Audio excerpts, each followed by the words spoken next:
नमस्कार साथियों, जय हिंद। कैसे हैं आप सभी लोग? उम्मीद है आप सभी लोग बहुत अच्छे होंगे और आप अपनी तैयारी सुचारू रूप से कर रहे होंगे।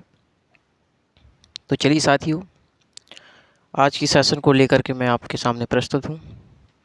आप सभी लोग धैर्यपूर्वक तैयारी करते रहें। चलिए, तो साथियों, पिछले सेशन की यदि बात करी जाए तो पिछले सेशन में हम लोग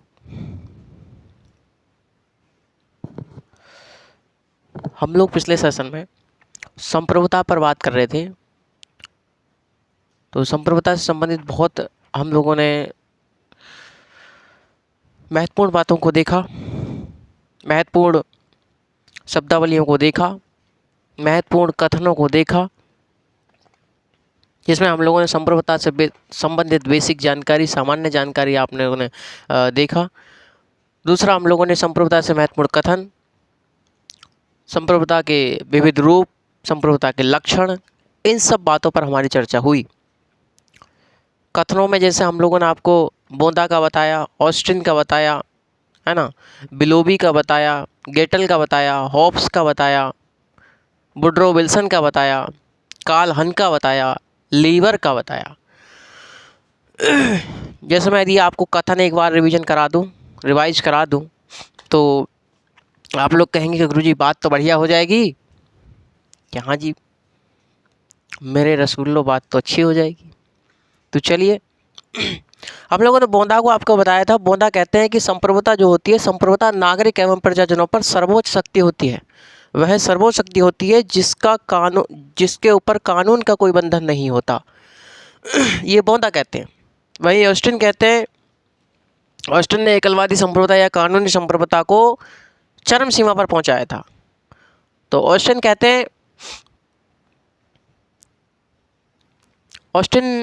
कहना ये चाहते हैं साथियों कि जो संप्रभुता होती है, संप्रभु जो होता है, संप्रभु की आज्ञा का पालन सभी स्वभावतः करते हैं, लेकिन वह किसी की आज्ञा का पालन का आदि नहीं होता। ये जरूरी नहीं है कि वह भी किसी की आज्ञा का पालन माने, लेकिन उसकी आज्ञा का पालन सभी करते हैं। तो ऑस्टिन इस बात को कहना चाहते हैं। उसके बाद मैंने आपको बिलोबी का बताया। बिलोबी कहते हैं कि राज्य की सर्वोच्च इच्छा ही क्या है? संप्रभुता है। वहीं गेटल कहते हैं कि विभाजित संप्रभुता अपने आप में विरोधाभास है। वहीं हॉब्स कहते हैं कि सीमित संप्रभुता अपने आप में विरोधाभास है ना। वहीं वुडरो विल्सन कहते हैं कि संप्रभुता नैतिक, मौलिक एवं निरंकुश शक्ति है जो सदा सक्रिय रहकर कानून बनाती है और उसका पालन करवाती है। ये वुडरो विल्सन कहते हैं। वहीं कार्ल हन कहते हैं कि जिस प्रकार अर्ध त्रिभुज और अर्धवृत्त की कल्पना नहीं की जा सकती, उसी प्रकार आधी तिहाई संप्रभुता की भी कल्पना नहीं की जा सकती। ठीक है, ये कार्ल हन का था। वहीं लीवर कहते हैं कि जिस प्रकार निज को नष्ट किए बिना व्यक्ति अपने व्यक्तित्व को और वृक्ष अपने फलने फूलने के स्वभाव को नष्ट नहीं कर सकता, उसी प्रकार संप्रभुता को नष्ट किए बिना राज्य को नष्ट नहीं किया जा सकता। इस बात को कहते हैं कौन? इस बात को कहते हैं लीवर। तो ये सभी महत्वपूर्ण हम लोगों ने कथन देखे। ठीक है भाई साथियों, तो आज हम लोग बात करते हैं संप्रभुता के प्रकारों पर।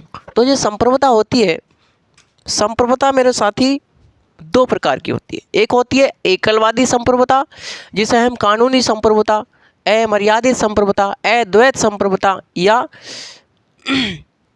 इन सभी नामों से हम इसको जानते हैं। वहीं दूसरी होती है एक बहुलवादी संप्रभुता, है ना। चलिए, संप्रभुता के प्रकार। संप्रभुता के प्रकार, यदि हम संप्रभुता के प्रकारों की बात करें मेरे साथी, तो संप्रभुता दो प्रकार की होती है। एक होती है एकलवादी संप्रभुता, दूसरी होती है बहुलवादी संप्रभुता।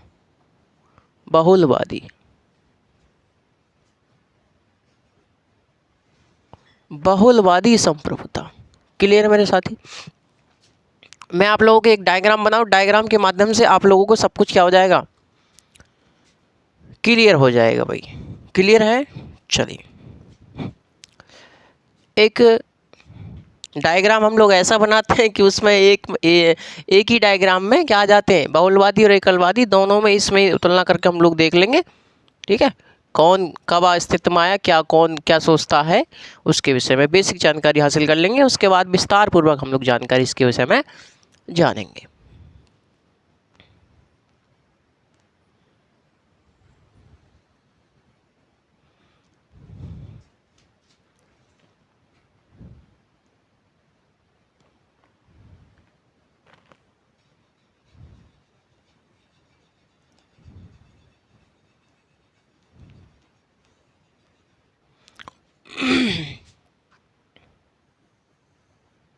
चलिए साथियों, यह है एकलवादी संप्रभुता। एकलवादी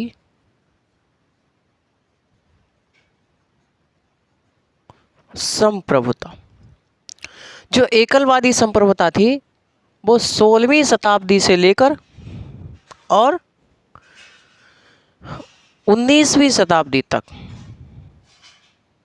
ये विद्यमान थी। कहाँ से कब तक? 16वीं शताब्दी से लेकर और 19वीं शताब्दी तक। वहीं दूसरी आती है अपनी बहुलवादी संप्रभुता।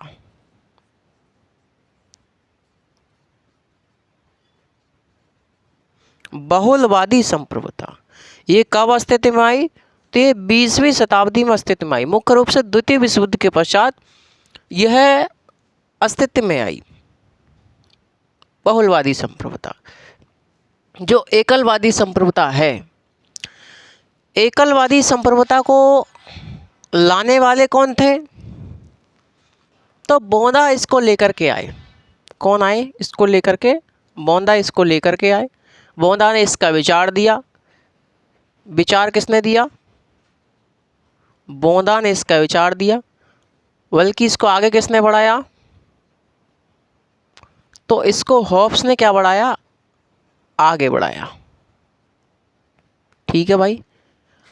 इसको चरम सीमा पर जो पहुंचाया वो ऑस्टिन ने पहुंचाया। ऑस्टिन क्या पहुंचाया? चरम सीमा पर पहुंचाया। चलिए, इतनी बात आपको क्लियर समझ में आई? बहुत अच्छी। इसलिए ऑस्टिन ने जब इसको चरम सीमा पर पहुंचाया, इसलिए एकलवादी संप्रभुता के प्रतिपादक के रूप में ऑस्टिन का ही नाम आता है, क्योंकि ऑस्टिन ने एकलवादी संप्रभुता या कानूनी संप्रभुता को चरम सीमा पर पहुंचाया। इसलिए हम लोग प्रतिपादक के रूप में भी इन्हीं का नाम आता है। ठीक है। जो एकलवादी संप्रभुता होती है यह एकात्मक व्यवस्था पर आधारित है। किस पर? ये किस पर आधारित है? तो एकात्मक व्यवस्था पर आधारित है।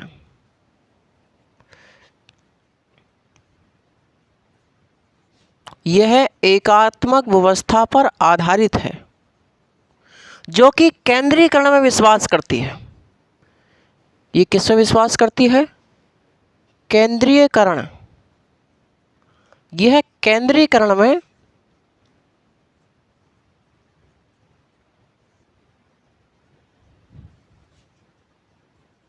विश्वास करती है। यह संप्रभुता को क्या मानती है? तो यह संप्रभुता को अविभाज्य संप्रभुता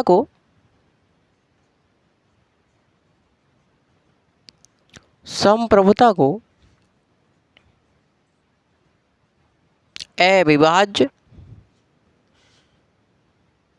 एवं असीमित मानती है। असीमित मानती है।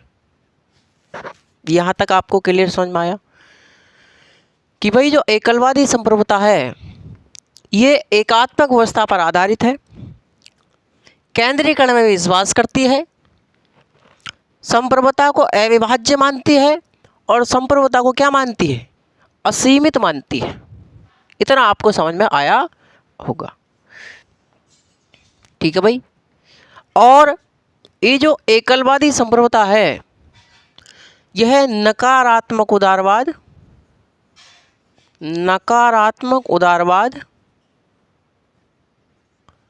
एवं व्यक्तिवाद। नकारात्मक उदारवाद का दूसरा नाम क्या है? व्यक्तिवाद। व्यक्तिवाद को बढ़ावा देती है, बढ़ावा देती है। यहाँ तक क्लियर है। वही जो अपनी 20वीं शताब्दी में मुख्य रूप से द्वितीय विश्व युद्ध के बाद जो बहुलवादी संप्रभुता अस्तित्व में आई, यह संघात्मक व्यवस्था पर आधारित है। ये किस पर आधारित है? तो यह संघात्मक व्यवस्था पर आधारित है।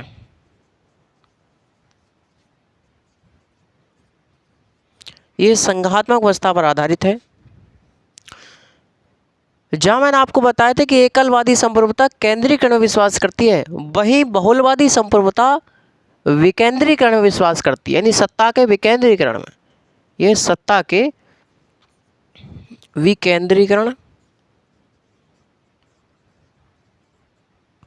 सत्ता के विकेंद्रीकरण में विश्वास करती है। सत्ता के विकेंद्रीकरण में क्या करती है? ये विश्वास करती है। यह संप्रभुता को क्या मानती है? तो संप्रभुता को विभाज्य एवं सीमित मानती है। विभाज्य एवं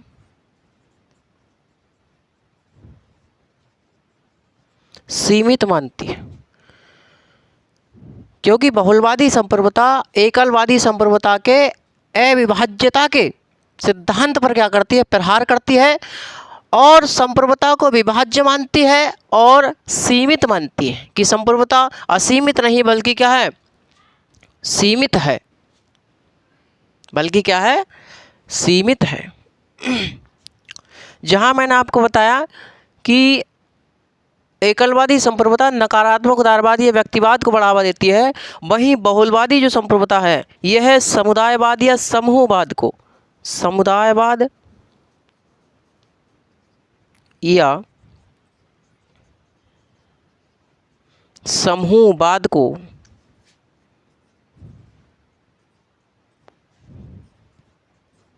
बढ़ावा देती है। यह समुदायवाद या समूहवाद को क्या देती है? बढ़ावा देती है। एक आध बात और याद रखेंगे इसमें,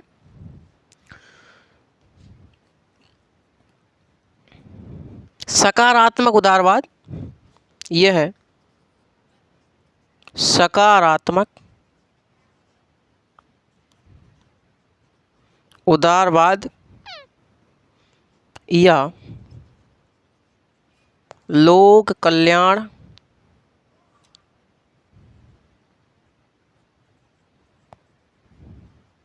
लोक कल्याणकारी राज्य का मार्ग प्रशस्त करती है। क्लियर है? तो यह सकारात्मक उदारवाद लोक कल्याणकारी राज्य का मार्ग प्रशस्त करती है, यानी सकारात्मक उदारवाद या लोक कल्याणकारी राज्य इसी की देन मानी जाती है। किसकी? बहुलवादी संप्रभुता की। बहुलवादी संप्रभुता को इसके जनक के रूप में जो नाम आता है, इसके यदि जनक के रूप में जो नाम आता है वो किसका आता है? वो ग्रीक तथा मैटलैंड का आता है। ग्रीक और मैटलैंड, मैटलैंड, ग्रीक तथा मैटलैंड का नाम आता है। यदि समर्थकों की बात करी जाए तो समर्थकों में काफ़ी अधिक समर्थक हैं इसके, जिसके लॉस्की हैं। लॉस्की तो आप जानते हैं सकारात्मक है ना, सकारात्मक उदारवाद या लोक कल्याणकारी राज्य है ना। तो लॉस्की हैं, मैकाइवर हैं, लॉस्की हैं, मैकाइवर हैं, जीडीएच कोल हैं, जीडीएच कोल हैं है ना, जीडीएच कोल हैं, Laski, MacIver, G D H Cole, Barker, मिसफालेट,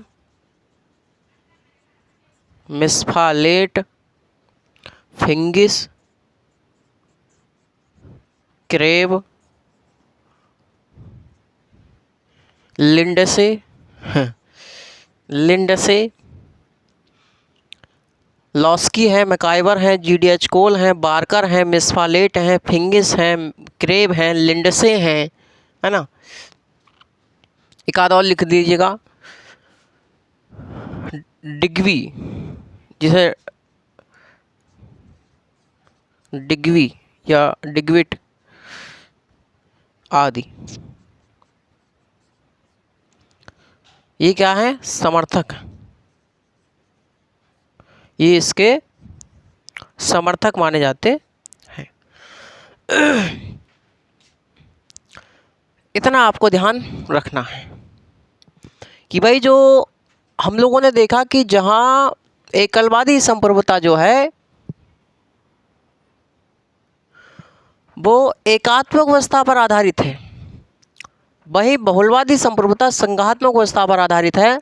जहाँ एकलवादी संप्रभुता केंद्रीकरण में विश्वास करती है, वहीं बहुलवादी संप्रभुता सत्ता के विकेंद्रीकरण में विश्वास करती है।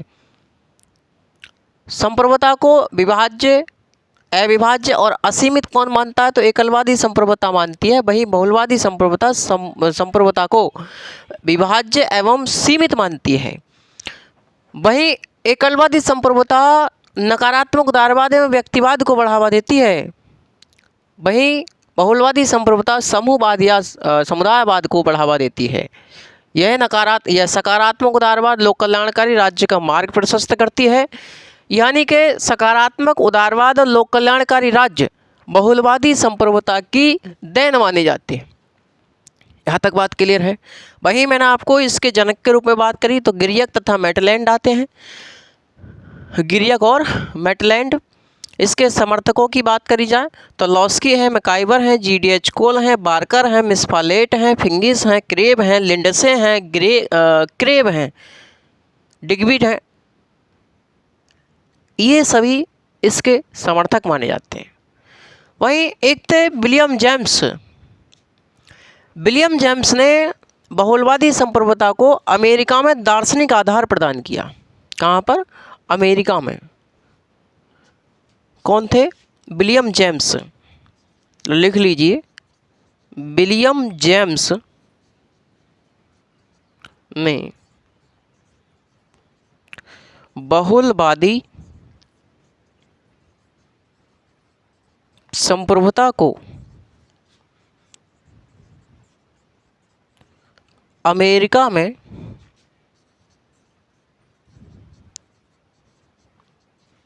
दार्शनिक आधार प्रदान किया। दार्शनिक आधार प्रदान किया। तो कौन थे? William James. याद रखेंगे ये बात, ठीक है भाई। तो इसे आप लोग एक बार उतार लीजिए, स्क्रीनशॉट लीजिए, इसे आप रफ कॉपी में जैसा है वैसा ही लिख लीजिए भाई साथी।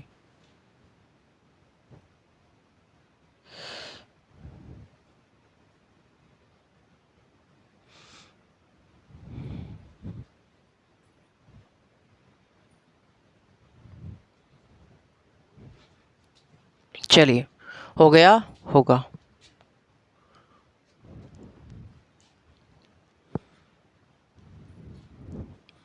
इसके बाद बात करते हैं हम लोग, टॉपिक डाल दीजिएगा एकलवादी संप्रभुता।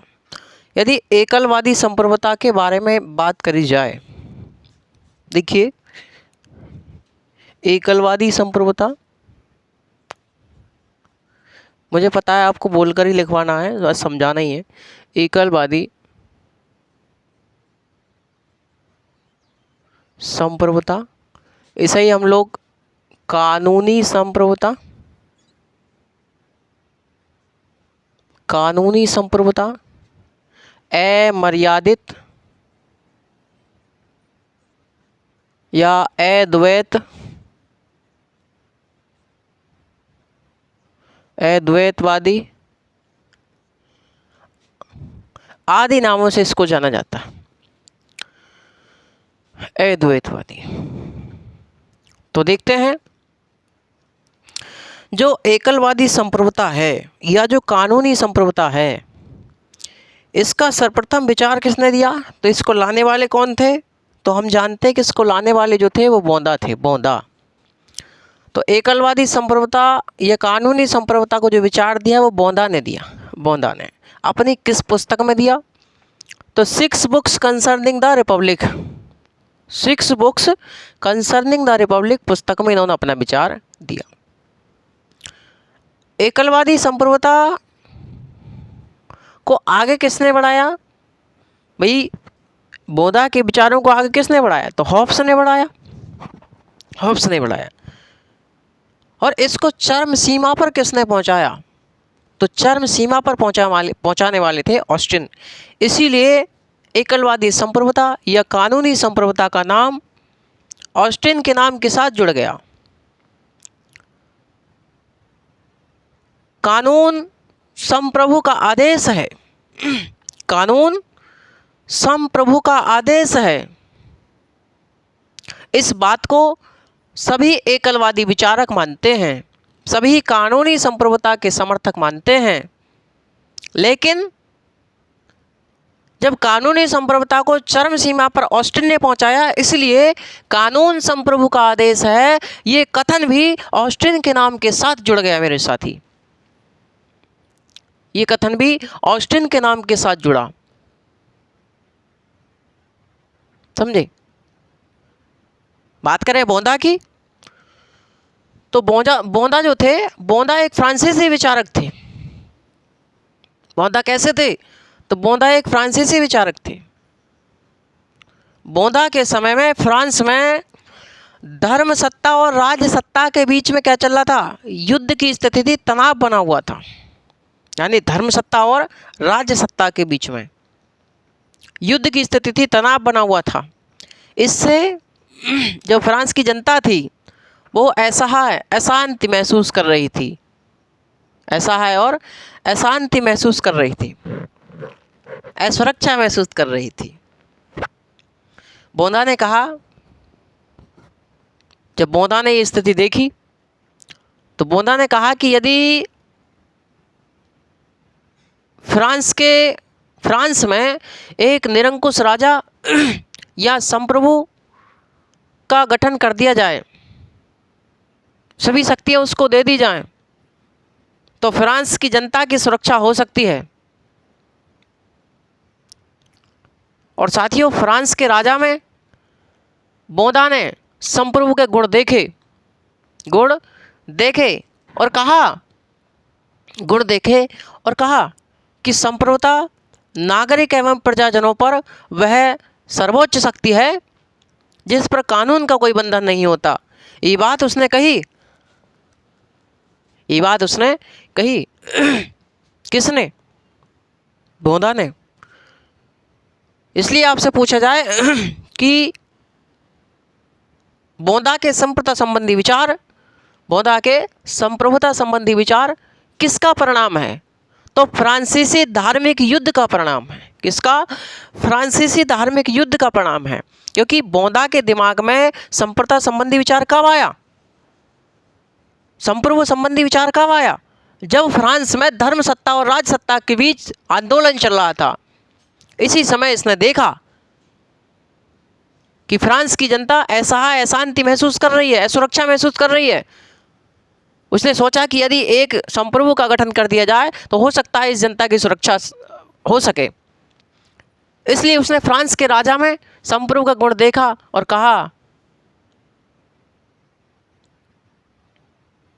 कि संप्रभुता नागरिक एवं प्रजाजनों पर वह सर्वोच्च शक्ति है जिसका कानून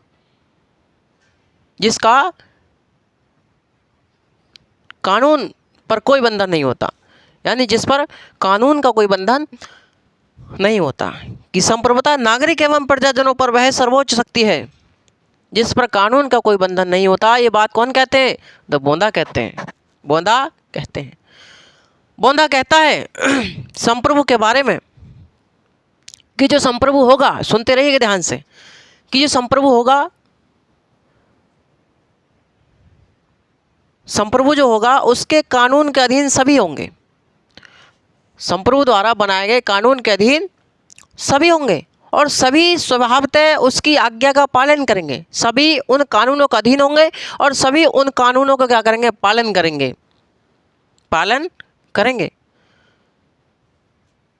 संप्रभु सभी कानूनों से ऊपर होगा, जो संप्रभु होगा वो सभी कानूनों से ऊपर होगा।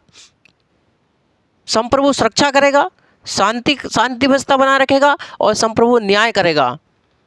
जो संप्रभु होगा वो मुद्रा चलाएगा, कर लगाएगा, ये सभी कार्य करेगा।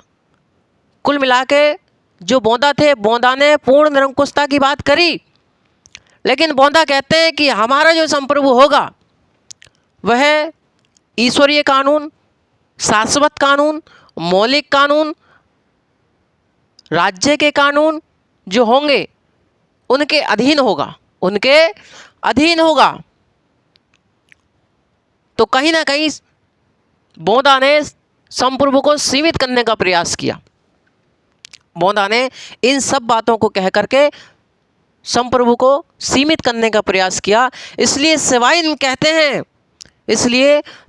कहते हैं कि बोंदा ना तो मध्यकालीन ही रहा और ना ही आधुनिक कालीन बन सका। बोंदा ना तो मध्यकालीन ही रहा, ना ही आधुनिक कालीन बन सका। क्यों कहते हैं ये बात? सेवाइन कहते हैं कि बोंदा ने संप्रभुता संबंधी विचार देकर मध्यकाल से बाहर निकलने का प्रयास किया। बोंदा ने संप्रभुता संबंधी विचार देकर मध्यकाल से बाहर निकलने का प्रयास किया, लेकिन अपने संप्रभु को मौलिक कानून, राज्य के मौलिक कानून, शाश्वत कानून, ईश्वरीय कानून, अंतर्राष्ट्रीय कानून, इन सब के अधीन करके वह आधुनिक कालीन भी नहीं बन सका, वह आधुनिक कालीन भी नहीं बन सका। समझ रहे हैं आप मेरी बात? ये थे बोंदा के विचार। आगे चल कर के बोंदा के विचार की आलोचना हुई, आलोचक बने हॉब्स, क्योंकि हॉब्स ने ही बोंदा के विचारों को आगे बढ़ाया। अर्थात मैं कहना चाहूँ कि बोंदा जो थे, बोंदा ने सीमित संप्रभु को बनाने का प्रयास किया, संप्रभु को सीमित बनाने का प्रयास किया। भाई हॉब्स कहते हैं कि सीमित संप्रभुता क्या है, अपने आप में विरोधाभास है। यानी कि हॉब्स किसका विरोध करना चाहते हैं, किसका विरोध कर रहे हैं? बोंदा का विरोध कर रहे हैं कि बोंदा ने संप्रभु को सीमित बना दिया कि हम ऐसा थोड़ी ना काम कर देंगे, हम तो पूर्ण निरंकुश बनाएंगे भाई साहब। तो हॉब्स कहते हैं कि सीमित संप्रभुता अपने आप में विरोधाभास है।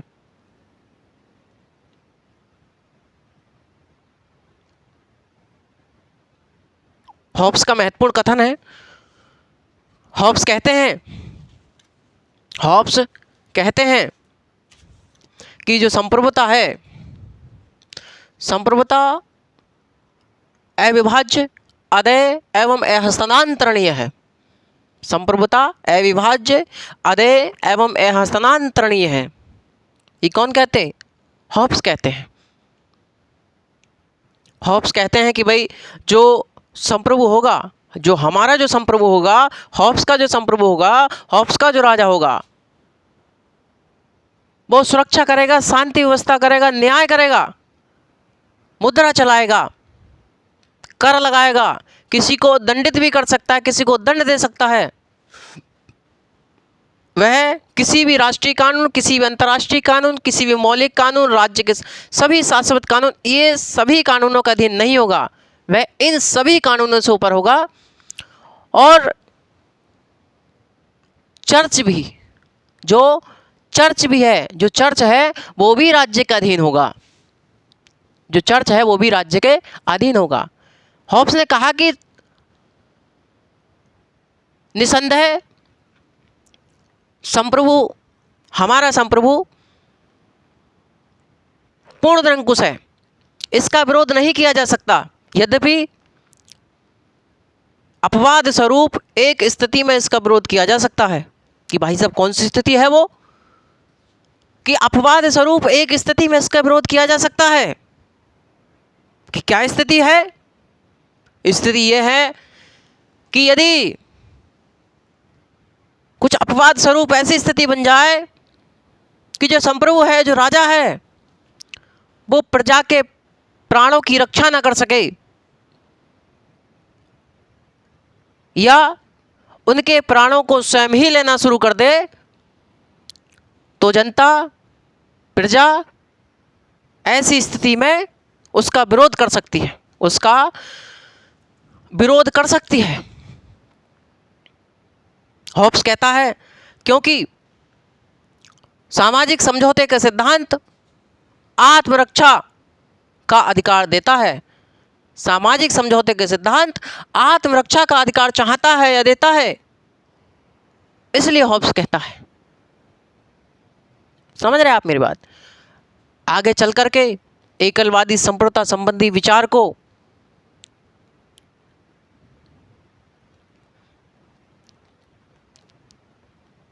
बेंथम के अनुयायी ऑस्टिन ने इस विचार को आगे बढ़ाया,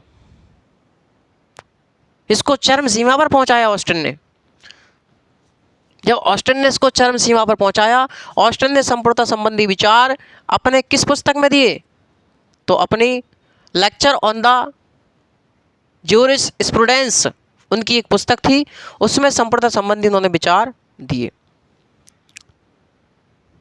ऑस्टिन ने संप्रभुता संबंधी विचार को पूर्ण वैज्ञानिक बनाया और कानूनी संप्रभुता को चरम सीमा पर पहुंचाया।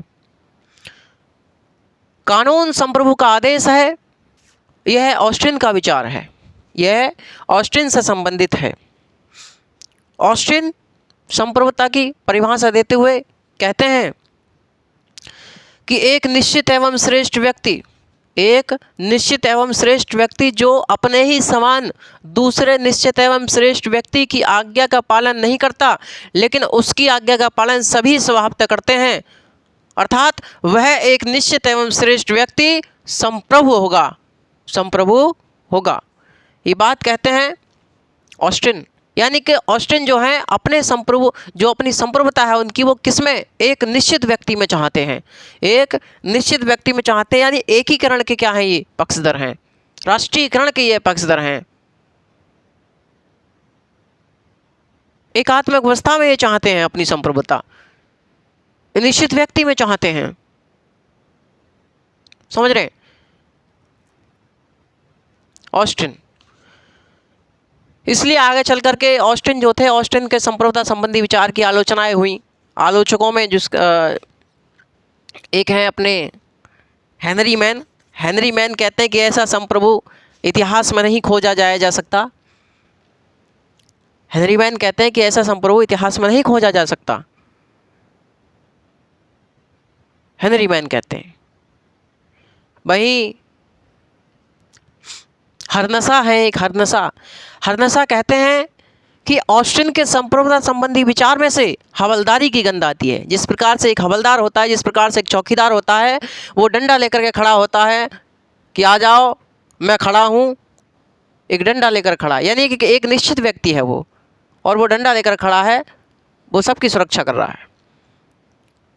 तो हरनसा कहते हैं कि ऑस्टिन के संप्रभुता संबंधी विचार में से किसकी गंध आती है? तो हवलदारी की गंध आती है।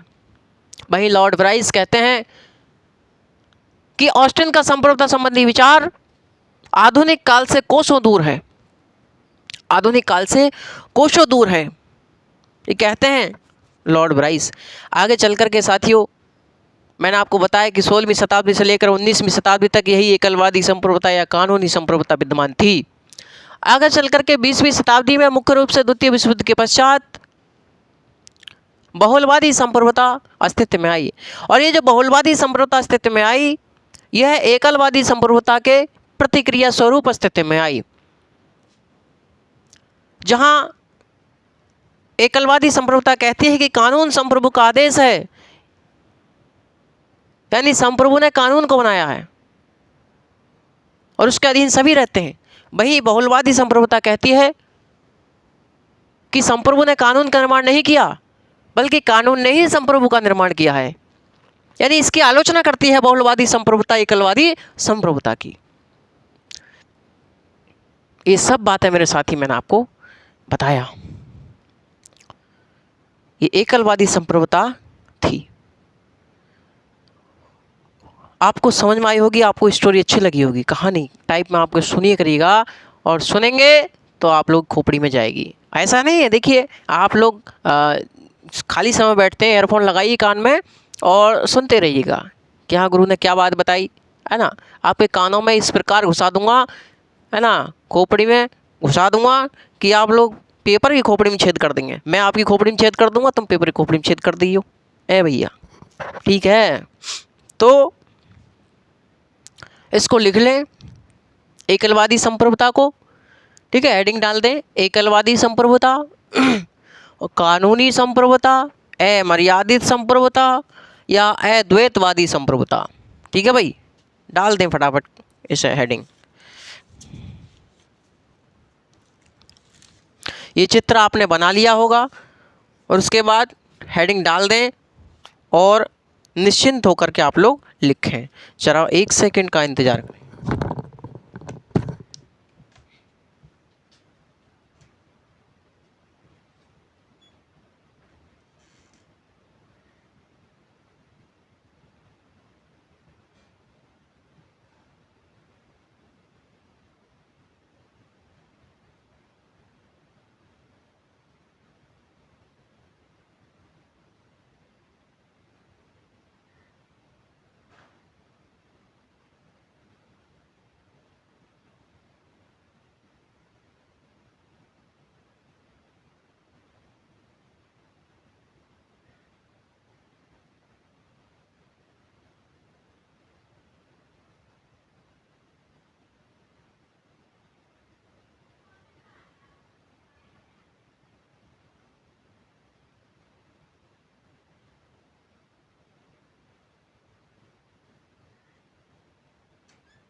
चलिए भाई साथियों, लिखें। एकलवादी या कानूनी संप्रभुता संबंधी विचार, एकलवादी या कानूनी संप्रभुता का विचार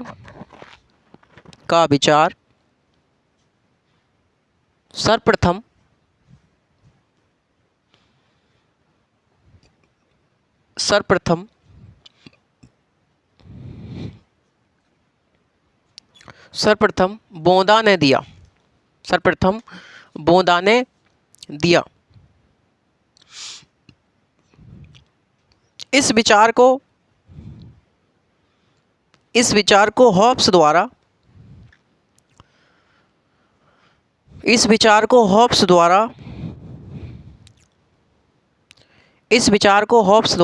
आगे बढ़ाया गया। इस विचार को हॉब्स द्वारा आगे बढ़ाया गया तथा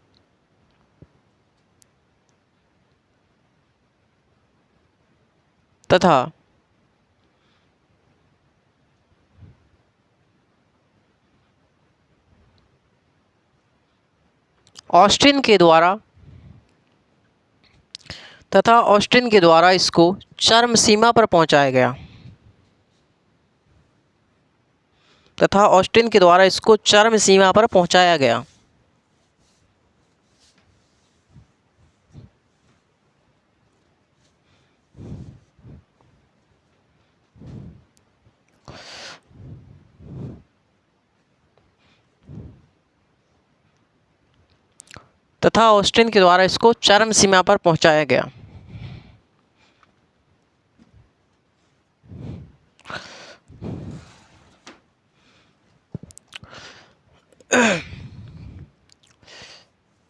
लिख लिया इतना, आगे लिखें। इसीलिए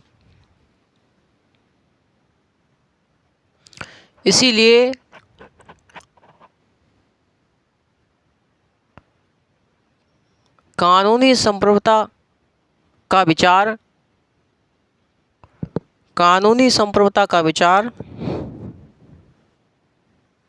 ऑस्टिन के नाम के साथ जुड़ गया। इसलिए कानूनी संप्रभुता का विचार ऑस्टिन के नाम के साथ जुड़ गया।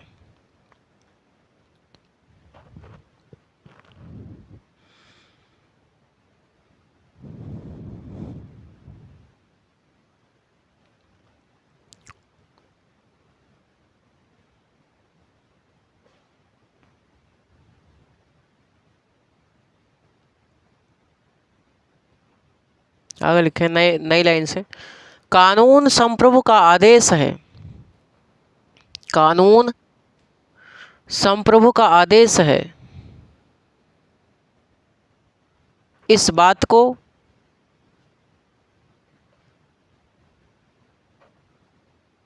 सभी एकलवादी विचारक मानते हैं। इस बात को सभी एकलवादी विचारक मानते हैं।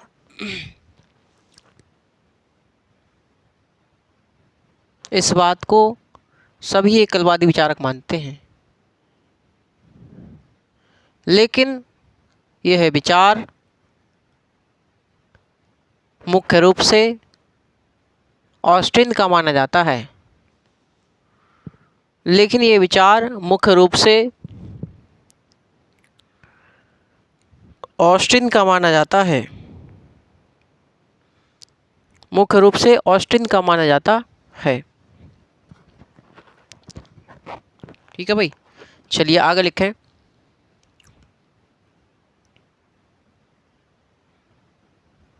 नए लाइन से लिखें।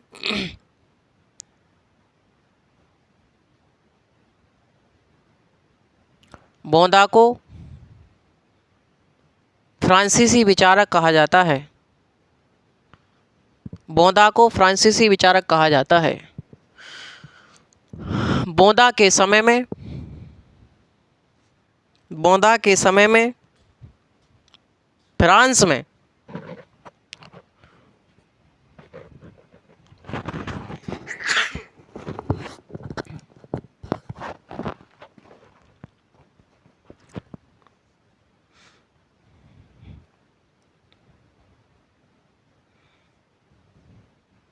लिखें, बोंदा के समय में फ्रांस में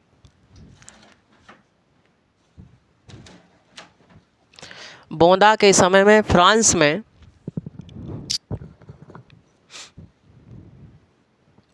में धर्म सत्ता एवं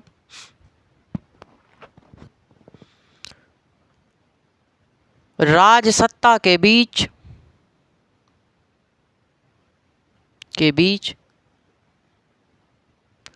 युद्ध का बोलबाला था।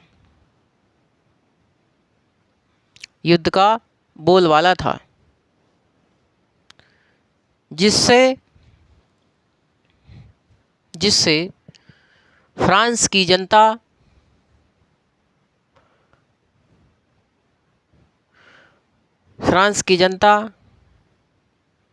अशांति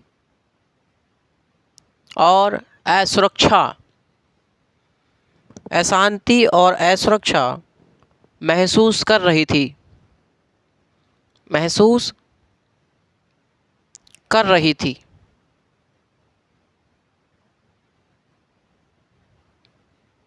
अशांति और असुरक्षा महसूस कर रही थी।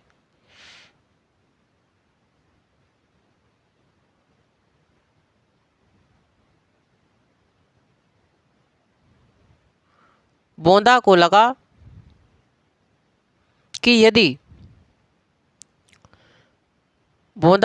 कि यदि फ्रांस में एक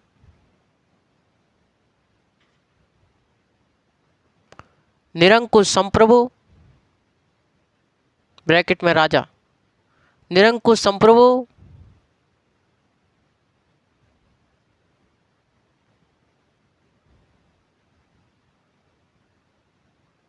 या राजा बना दिया जाए तो फ्रांस की जनता की सुरक्षा की जा सकती है। तो फ्रांस की जनता की सुरक्षा की जा सकती है। तो फ्रांस की जनता की सुरक्षा की जा सकती है।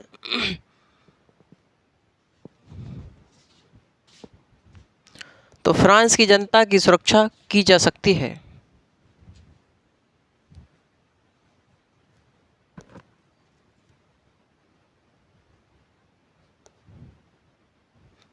की जा सकती है।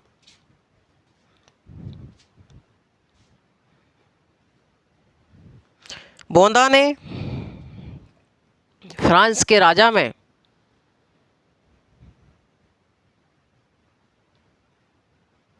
बोंदा ने फ्रांस के राजा में निरंकुश संप्रभु के गुण देखे और कहा,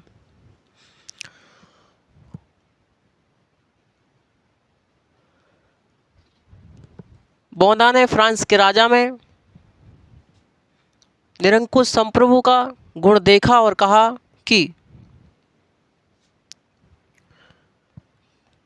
इन्वर्टेड कॉमा बंद की संप्रभुता नागरिक एवं प्रजाजनों पर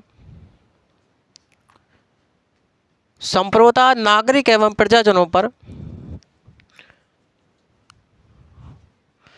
वह सर्वोच्च शक्ति है।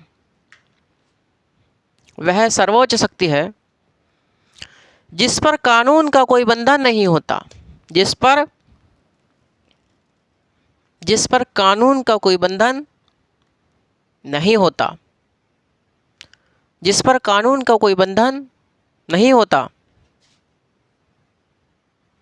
जिस पर कानून का कोई बंधन नहीं होता,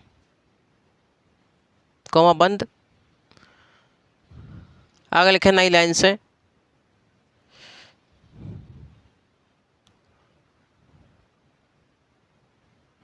इन सब विचारों से यह स्पष्ट होता है कि इन सब विचारों से यह स्पष्ट होता है कि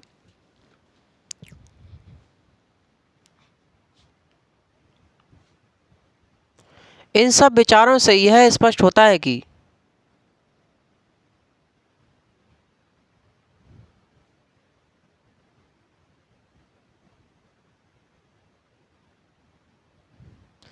इन सब विचारों से यह स्पष्ट होता है कि बोंदा के संप्रभुता संबंधी विचार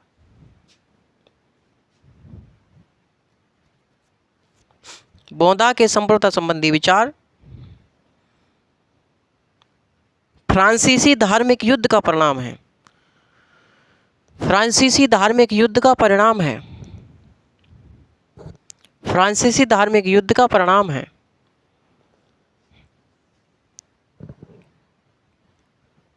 ठीक है, आगे लिखें।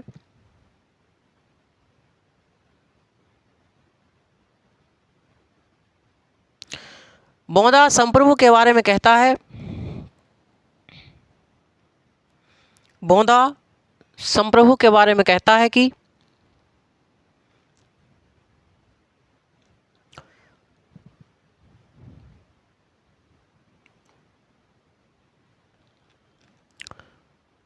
संप्रभु द्वारा बनाए गए कानून के अधीन सभी होंगे। सभी लोग स्वभावतः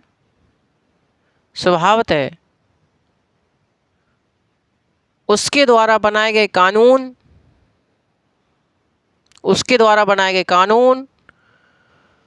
का पालन करेंगे।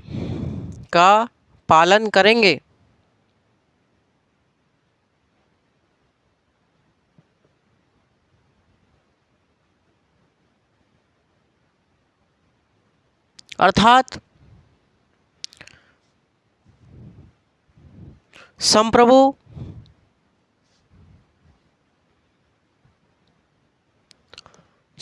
सभी कानूनों से ऊपर होगा। अर्थात संप्रभु सभी कानूनों से ऊपर होगा। संप्रभु सुरक्षा, शांति व्यवस्था एवं न्याय सुरक्षा, शांति व्यवस्था, न्याय, मुद्रा चलाएगा तथा कर लगाएगा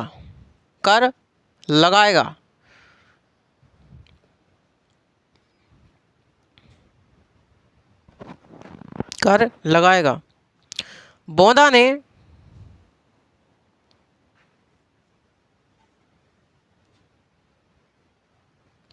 लिखे आगे, बोंदा की इन बातों से यह स्पष्ट होता है कि, लिखा, बोंदा की इन बातों से स्पष्ट होता है कि बोंदा ने पूर्ण निरंकुश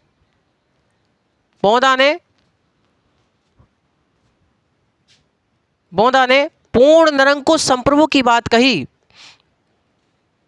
बोंदा ने पूर्ण निरंकुश संप्रभु की बात कही, लेकिन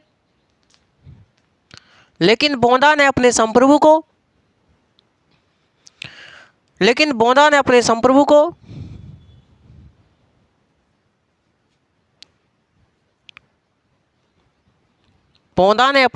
को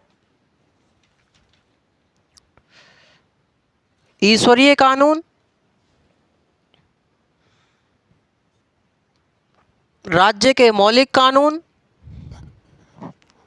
ईश्वरीय कानून, राज्य के मौलिक कानून,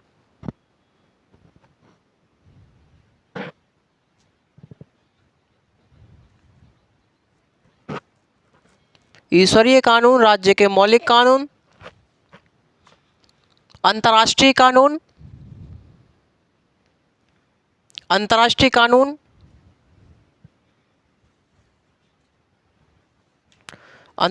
कानून,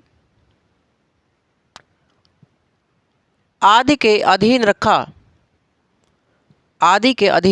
रखा। यानी कि बोंदा ने अपने संप्रभु को ईश्वरीय कानून, राज्य के मौलिक कानून, शाश्वत कानून, अंतर्राष्ट्रीय कानून, इन सब के अधीन रखा। अर्थात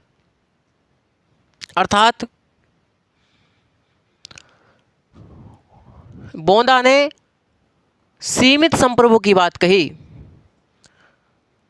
बोंदा ने सीमित संप्रभु की बात कही।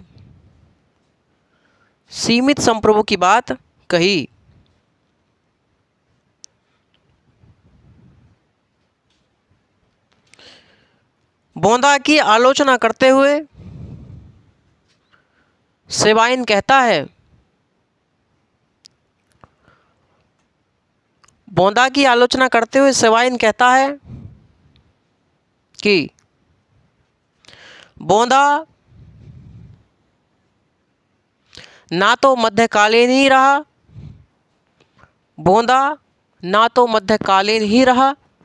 और ना ही आधुनिक कालीन बन सका।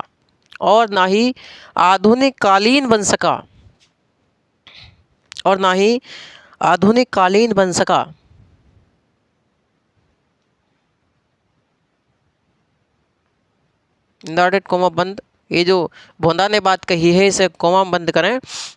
आगे लिखें, अर्थात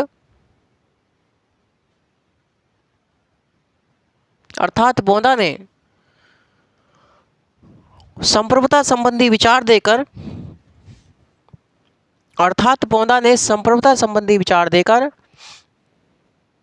मध्यकाल से बाहर निकलने का प्रयास किया।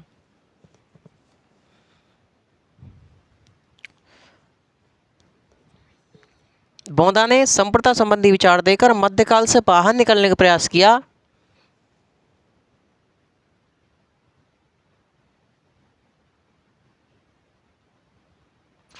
अर्थात बोंदा ने संप्रभुता संबंधी विचार देकर मध्यकाल से बाहर निकलने का प्रयास किया, लेकिन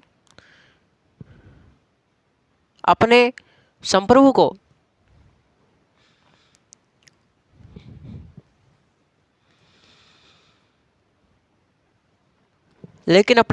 को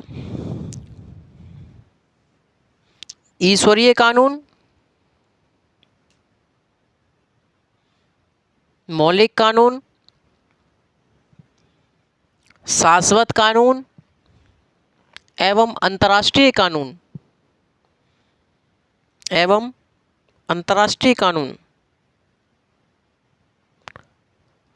आदि के अधीन करके वह आधुनिक कालीन भी नहीं बन सका।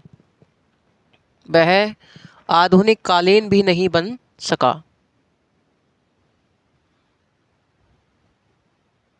वह आधुनिक कालीन भी नहीं बन सका। ठीक है भाई, चलिए बहुत अच्छे। आगे लिखें,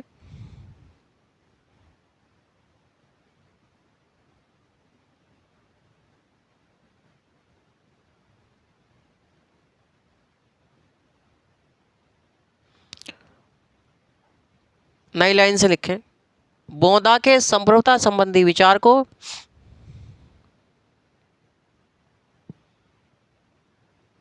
हॉब्स ने आगे बढ़ाया। हॉब्स ने आगे बढ़ाया। हॉब्स ने आगे बढ़ाया और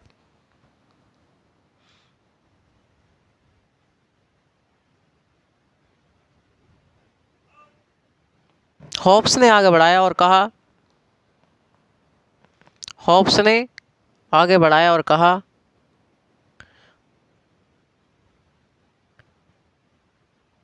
सीमित संप्रभुता, सीमित संप्रभुता अपने आप में, सीमित संप्रभुता अपने आप में विरोधाभास है।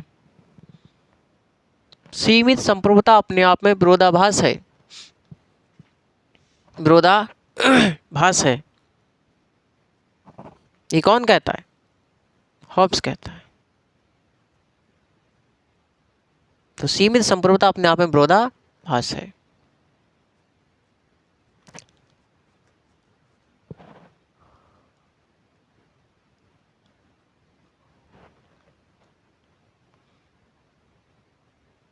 और लिखें, हॉब्स का प्रसिद्ध कथन है, हॉब्स का प्रसिद्ध कथन है, कॉमा बंद करके लिखें, संप्रभुता संप्रभुता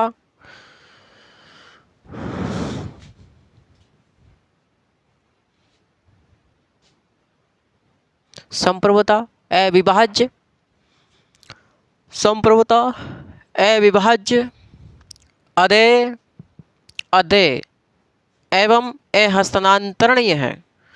संप्रभुता अविभाज्य, अदेय एवं अहस्तांतरणीय है।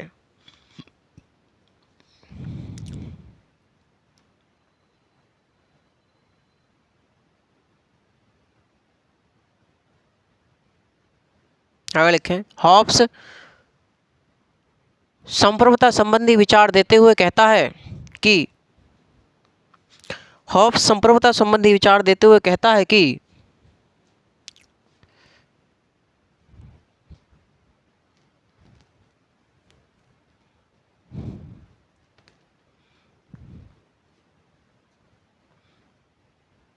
हॉब्स संप्रभुता संबंधी विचार देते हुए कहता है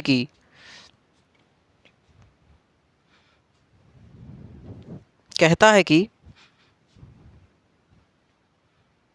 संप्रभु सुरक्षा, शांति व्यवस्था एवं न्याय, सुरक्षा, शांति व्यवस्था, न्याय,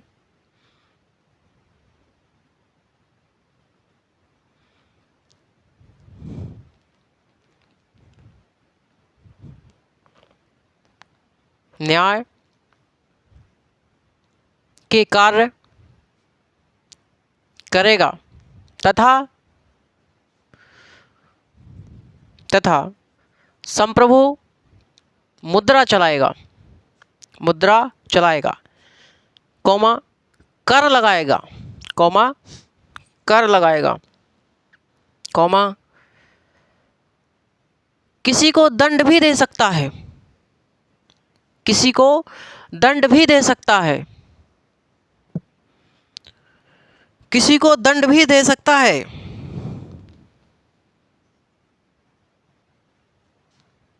हॉब्स का संप्रभु, हॉब्स का संप्रभु ईश्वरीय कानून, मौलिक कानून तथा अंतर्राष्ट्रीय कानून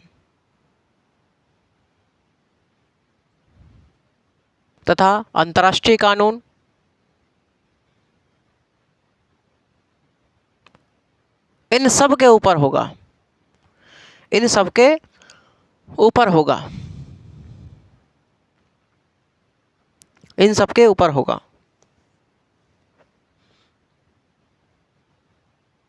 तथा इन सब के ऊपर होगा। और लिखें, और चर्च भी राज्य के अधीन होगा। और चर्च भी किसके अधीन होगा? राज्य के अधीन होगा। और चर्च भी राज्य के अधीन माना जाएगा या होगा। आगे लिखें,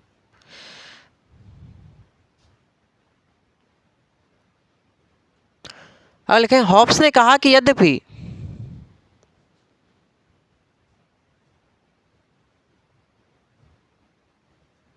यद्यपि संप्रभु शक्तिशाली है, यद्यपि संप्रभु शक्तिशाली है,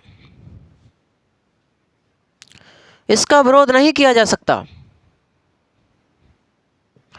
यद्यपि संप्रभु शक्तिशाली है, इसका विरोध नहीं किया जा सकता, लेकिन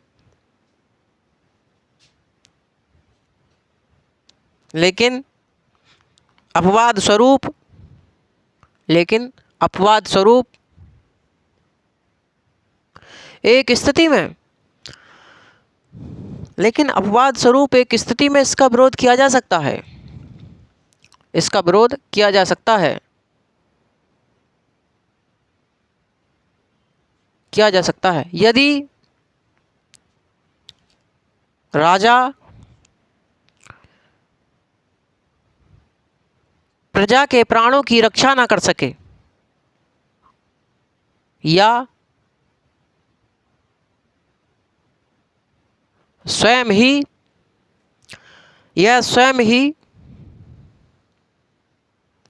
प्रजा के प्राणों को लेना शुरू कर दे, या स्वयं ही प्रजा के प्राणों को लेना शुरू कर दे। ऐसी स्थिति में प्रजा, जो जनता है, यानी कि जो प्रजा संप्रभु का विरोध कर सकती है,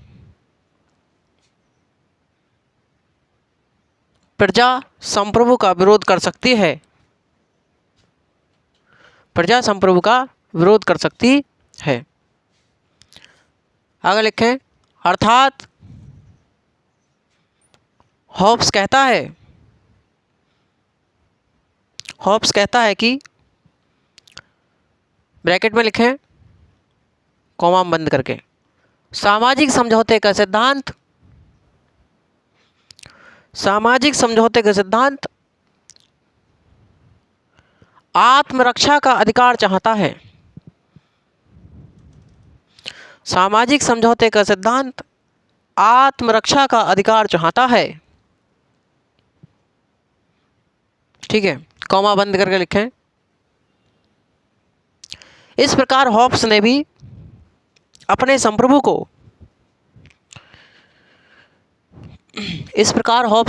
संप्रभु को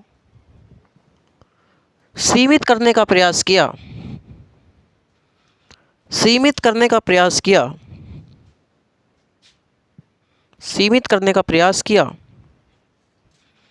अपने संप्रभु को सीमित करने का प्रयास किया।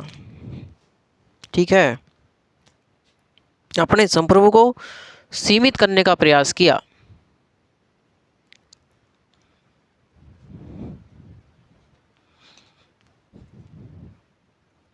अपने संप्रभु को सीमित करने का प्रयास किया। ठीक है भाई, आगे लिखें नई लाइन से।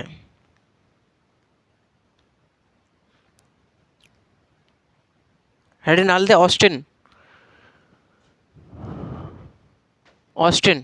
डैश लगा के लिखें ऑस्टिन के बारे में। बेंथम के अनुयायी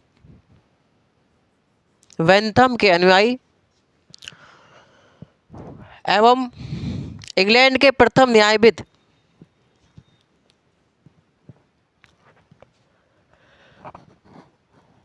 बेंथम के अनुयायी एवं इंग्लैंड के प्रथम न्यायविद Austin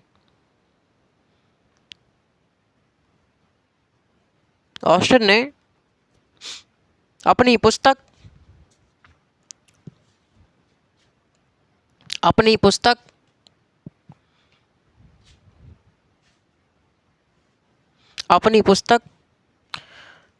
lectures on the jurisprudence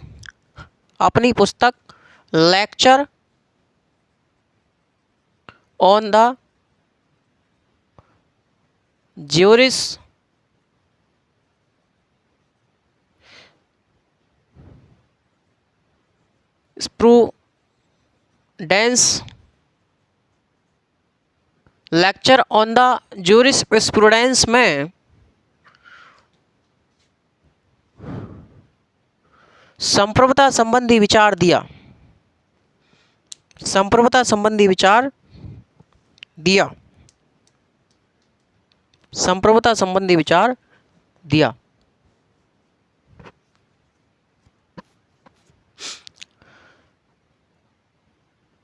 Austin ने संप्रभुता संबंधी विचार को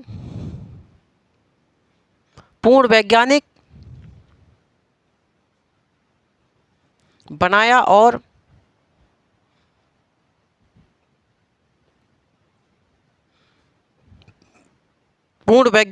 और कानूनी संप्रभुता को चरम सीमा पर पहुंचाया। आगे लिखें, कानून संप्रभु का आदेश है। यह ऑस्टिन से संबंधित है। कानून संप्रभु का आदेश है, इन्वर्टेड कॉमा बंद। यह ऑस्टिन से संबंधित है। यह किससे संबंधित है? तो यह ऑस्टिन से संबंधित है। आगे लिखें, ऑस्टिन ने संप्रभुता संबंधी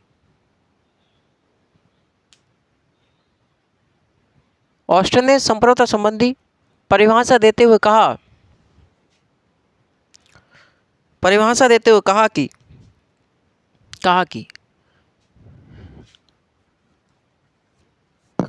एक निश्चित एवं श्रेष्ठ व्यक्ति एक निश्चित एवं श्रेष्ठ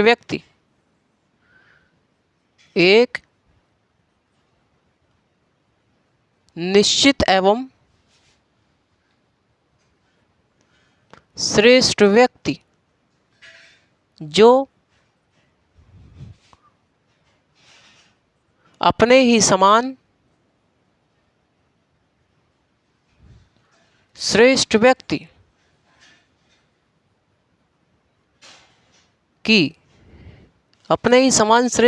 की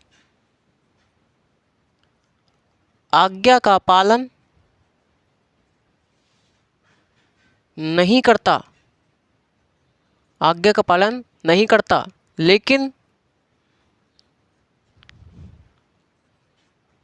उस एक निश्चित एवं श्रेष्ठ व्यक्ति की आज्ञा का पालन सभी स्वभावतः करते हैं।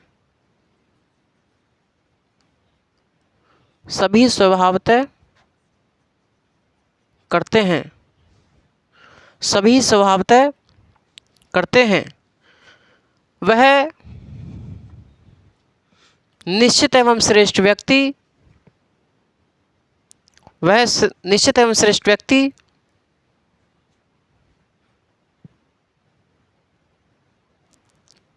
संप्रभु होगा।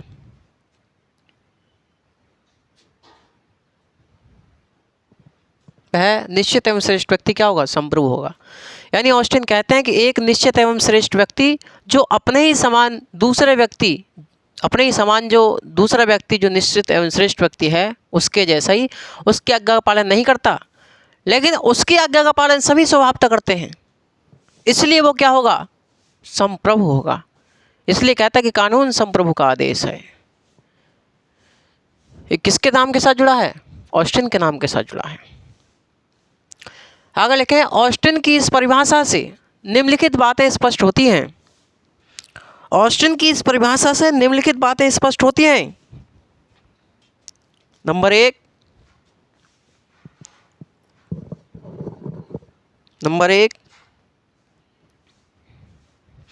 कानून उच्चतर द्वारा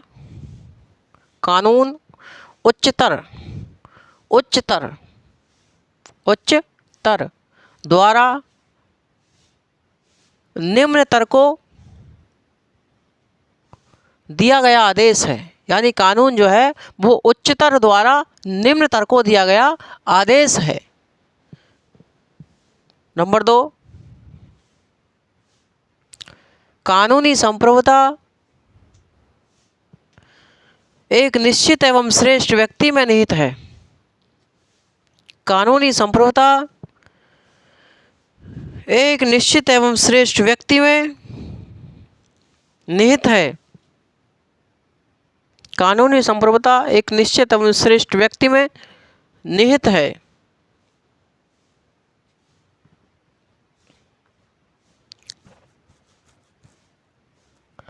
आगे लिखें,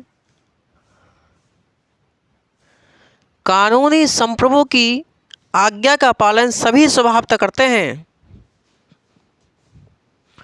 कानूनी संप्रभु की आज्ञा का पालन सभी स्वभावतः करते हैं, लेकिन वह किसी की आज्ञा का पालन नहीं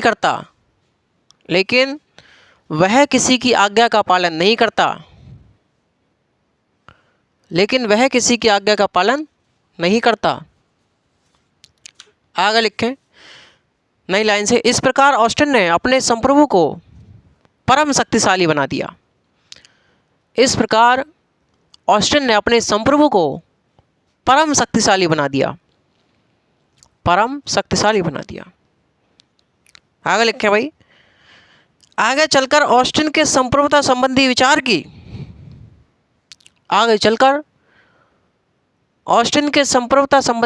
की आलोचना हुई। लिखें, हेनरी मैन ने आलोचना करते हुए कहा। हेनरी मैन कौन भैया? हेनरी मैन क्या कहते हैं? हेनरी मैन ने आलोचना करते हुए कहा कि ऐसा संप्रभु इतिहास में नहीं खोजा जा सकता। ऐसा संप्रभु इतिहास में नहीं खोजा जा सकता, ये हेनरी मैन कहते हैं।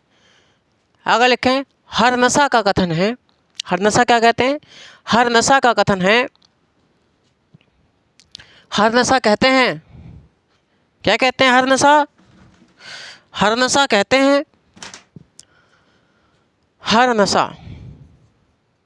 हरनसा का क्या कथन है भाई? हरनसा कहते हैं कि ऑस्टिन के संप्रभुता संबंधी विचार से ऑस्टिन के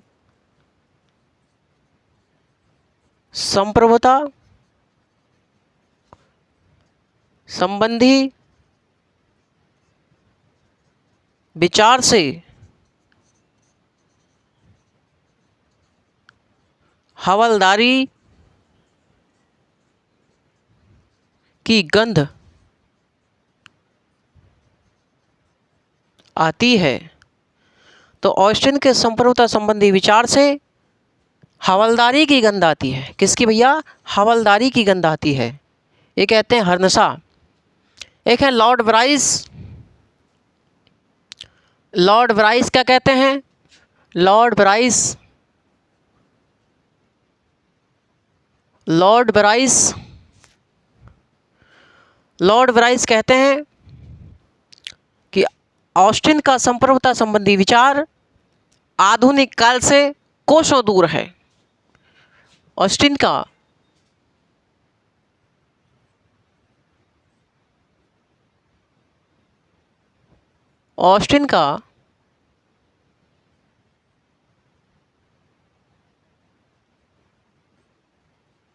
संप्रभुता संबंधी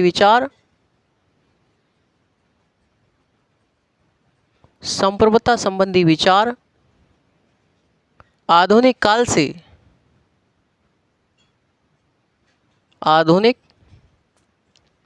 से कोसों दूर है। ये लॉर्ड ब्राइस कहते हैं। ठीक है भाई। नई लाइन से लिखें, आगे चलकर 20वीं शताब्दी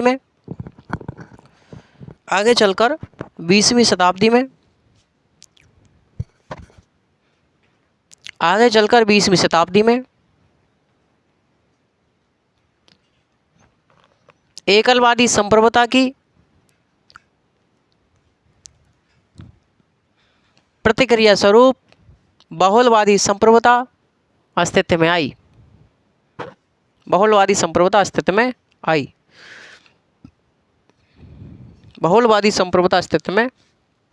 आई। लिखें, बहुलवादियों ने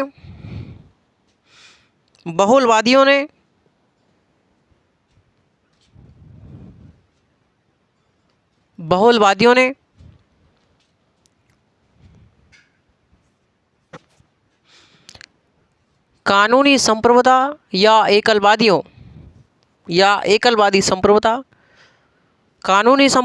एकलवादी संप्रभुता की आलोचना करते हुए कहा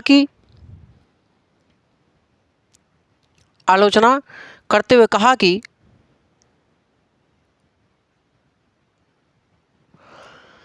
संप्रभु ने कानून का निर्माण नहीं किया,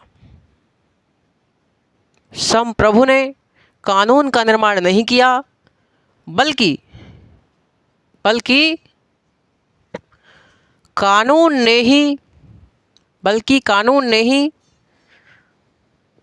संप्रभु का निर्माण किया है।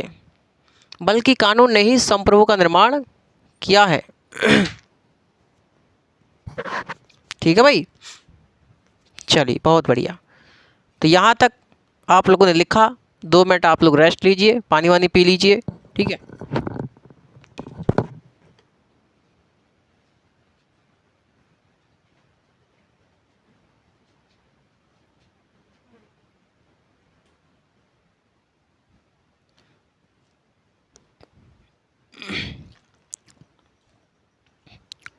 चलिए भाई आ जाएंगे सभी साथी। और एकलवादी संप्रभुता हम लोगों ने देख ली, और अब हम लोग देखेंगे बहुलवादी संप्रभुता। हम जानते हैं कि जो बहुलवादी संप्रभुता है वो एकलवादी संप्रभुता के प्रतिक्रिया स्वरूप, इसकी आलोचनात्मक स्वरूप अस्तित्व में आई। जहां मैंने आपको बताया, जहां एकलवादी संप्रभुता यह मानती है कि कानून जो है वो संप्रभु का आदेश है, वहीं बहुलवादी संप्रभु इसकी आलोचना करते हुए कहती है कि संप्रभु ने कानून का निर्माण नहीं किया, बल्कि कानून ने ही संप्रभु का निर्माण किया है, यह मानती है। मैंने आपको तमाम बातें बताई बहुलवादी संप्रभुता में कि बहुलवादी संप्रभुता संघात्मक व्यवस्था पर आधारित है। ये सत्ता के विकेंद्रीकरण विश्वास करती है। यह संप्रभुता को विभाज्य मानती है, सीमित मानती है। ये समुदायवाद समूहवाद को बढ़ावा देती है। ये सकारात्मक उदारवाद लोक कल्याणकारी राज्य का मार्ग प्रशस्त करती है, उसकी देन मानी जाती है। ठीक है, इसके समर्थक और इसके जनक, इन सब बातों के बारे में हम लोग जान चुके हैं। ठीक है, आगे बात करें तो जो साथियों बहुलवादी संप्रभुता है, बहुलवादी संप्रभुता एकलवादी संप्रभुता के अविभाज्यता के सिद्धांत पर प्रहार करती है। मेरी बात सुनते रहिएगा। यानी कि जो बहुलवादी संप्रभुता है बहुलवादी संप्रभुता एकलवादी संप्रभुता को जो सिद्धांत है अविभाज्यता का सिद्धांत, यानी कि संप्रभुता विभाज्य नहीं है बल्कि क्या है, अविभाज्य है, असीमित है, ये एकलवादी मानते हैं। वहीं बहुलवादी संप्रभुता सिद्धांत के जो समर्थक हैं, बहुलवादी संप्रभुता के जो समर्थक हैं, वो कहते हैं, वो एकलवादी संप्रभुता के अविभाज्यता के सिद्धांत पर प्रहार करते हैं और कहते हैं कि संप्रभुता अविभाज्य नहीं बल्कि विभाजित है, संप्रभुता असीमित नहीं बल्कि सीमित है, बल्कि सीमित है। जहाँ मार्क्सवादी हैं, श्रमिक संघवाद और अराजकतावादी, ये सभी लोग राज्य का अंत कर देना चाहते हैं। ये कहते हैं कि राज्य नहीं होना चाहिए, राज्य का विरोध करते हैं, राज्य का अंत कर देना चाहते हैं। अराजकतावादी तो कहते हैं कि राज्य एक अनावश्यक बुराई है, इसकी कोई आवश्यकता नहीं, ये बुराई है। तो जहाँ मार्क्सवादी, श्रमिक संघवाद, अराजकतावाद, ये सब लोग राज्य का अंत कर देना चाहते हैं, वहीं बहुलवादी जो बहुलवादी संप्रभुता है वह राज्य को अंत नहीं करना चाहती बल्कि उसको सीमित करना चाहती है, यानी बहुलवाद राज्य को सीमित करना चाहता है, समझे। जो बहुलवादी हैं, जो बहुलवादी संप्रभुता के समर्थक हैं, जिन्हें हमने बहुलवादी कहा, बहुलवादी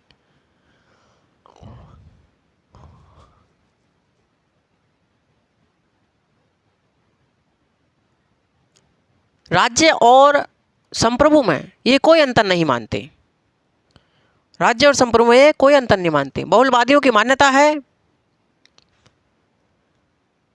कि अब राजा या जो संप्रभु है वो राज्य के बाहर और राज्य के अंदर अब सर्वशक्तिमान नहीं है बल्कि क्या है, सीमित है, बल्कि क्या है, सीमित है। यहाँ तक बात आपको क्लियर समझ में आई? यहाँ तक आपको समझ में आ गया होगा। बहुलवादी एक ऐसी विचारधारा है मेरे साथी, बहुलवादी एक ऐसी विचारधारा है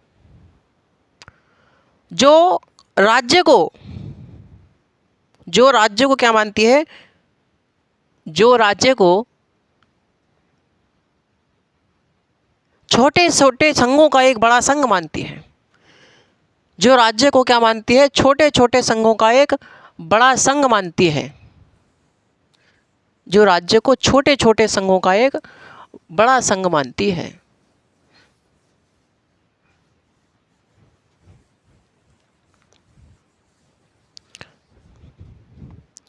यानी कि बहुलवाद एक ऐसी विचारधारा है जिसकी मान्यता है कि जो राज्य है वो छोटे छोटे संघों का एक बड़ा संघ है। जैसे मान के चलिएगा मेरे साथी, ये क्या है, ये राज्य है, ये राज्य। अब राज्य क्या है, छोटे छोटे संघों का एक बड़ा संघ है। ये छोटे छोटे संघ हैं, ये है ना भाई। इन सब से मिलकर क्या बन गया, इन छोटे छोटे संघों का एक क्या है, बड़ा संघ है ये राज्य। ये क्या है, संघ या समूह। तो ये बड़ा संघ या बड़ा समूह है राज्य। ये क्या है, संघ है, ये भी संघ है, ये भी संघ है, और ये सभी संघ है। ये छोटे छोटे संघ है और राज्य का एक बड़ा संघ है, ये मानता है। बहुलवादी मानते हैं कि संप्रभुता जो है वो राज्य और संघ इन दोनों में बटी हुई है। बहुलवादी मानते हैं कि जो संप्रभुता है वो संघ में भी बटी हुई है और राज्य में भी बटी हुई है। तो बहुलवादी कहते हैं कि संप्रभुता जो है वो राज्य और संघ दोनों में बटी हुई है। जितना संघ शक्तिशाली है उतना ही राज्य शक्तिशाली है, या फिर जितना राज्य शक्तिशाली है उतना ही संघ शक्तिशाली है। जितना राज्य शक्तिशाली है उतना ही संघ शक्तिशाली है। इसलिए व्यक्ति राज्य का भी सदस्य है और संघ का भी सदस्य है, और व्यक्ति अपनी निष्ठा दोनों में रखता है। व्यक्ति अपनी निष्ठा दोनों में रखता है, यानी कि व्यक्ति अपनी निष्ठा संघ में भी रखेगा, राज्य में भी रखेगा, क्योंकि राज्य का भी सदस्य है व्यक्ति, संघ का भी सदस्य है। दोबारा सुनिए, मैंने आपको बताया बहुलवादी एक ऐसी विचारधारा है जो ये मानती है कि जो राज्य है वह छोटे छोटे संघों का एक बड़ा संघ है। जितना संघ शक्तिशाली है उतना ही राज्य शक्तिशाली है। जो संप्रभुता है संघ और राज्य में बटी हुई है, और व्यक्ति राज्य का भी सदस्य है, संघ का भी सदस्य है। इसलिए व्यक्ति अपनी निष्ठा दोनों में बनाए हुए है, अपनी निष्ठा दोनों के प्रति रखता है। बहुलवादी कहते हैं कि यद्यपि देखा जाए तो राज्य और संघ में कोई अंतर नहीं है। राज्य और संघ में दोनों में कोई अंतर नहीं है, लेकिन राज्य जो है वो संघ से अधिक शक्तिशाली है। लेकिन जो राज्य है वो संघ से अधिक शक्तिशाली माना जाता है, क्योंकि कुछ कारण है इसके। इन्होंने अंतर बताया, यानी राज्य और संघ में कुछ अंतर बताए इन्होंने कहा कि राज्य की जो सदस्यता है वो अनिवार्य होती है, जबकि संघ की सदस्यता अनिवार्य नहीं होती। और इन्होंने बताया कि राज्य के पास बाध्यकारी एवं दंडकारी शक्ति होती है, जबकि संघ के पास बाध्यकारी और दंडकारी शक्ति नहीं होती। और राज्य के पास बाध्यकारी और दंडकारी शक्ति इसलिए होती है ताकि वो छोटे छोटे संघों में, आपसी संघों में क्या कर सके, इन संघों के बीच आपसी तालमेल और सामंजस्य स्थापित कर सके। इसलिए राज्य में क्या होती है, बाध्यकारी और दंडकारी शक्ति उसके पास होती है। बात यहाँ तक आपको समझ में आई होगी? अरे हाँ या ना? ठीक है भाई मेरे साथी हैं। तो इसके बारे में लिखें, इसके बारे में आप लोग लिखें। इसके बहुलवाद के जनक के रूप में मैंने आपको बताया कि ग्रीक तथा मेटलैंड है, ग्रीक तथा मेटलैंड है। और इसके समर्थकों में आपका नाम आता है लॉस्की है, मैकाइवर हैं, GDH कोल हैं, फिंगिस हैं, क्रेब हैं, लिंडेसे हैं, है ना, डिग्विट हैं, मिसफालेट हैं, फिंगिस हैं। ये सभी लोग इसके समर्थकों के रूप में इनका नाम आता है। याद रखेंगे सभी लोग? चलिए बहुत अच्छी बात है। आप लोग क्या करें, एक बार पढ़ें, दोबारा रिवीजन करें, 2-3 बार सुनें, आप लोगों की खोपड़ी एकदम मस्त चलेगी भाई साहब। जी अजी सुनते हो?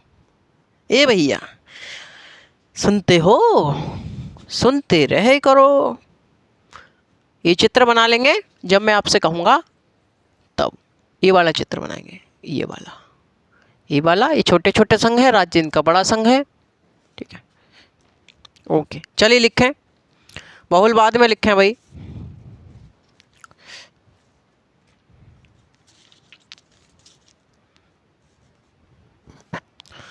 बहुलवादी संप्रभुता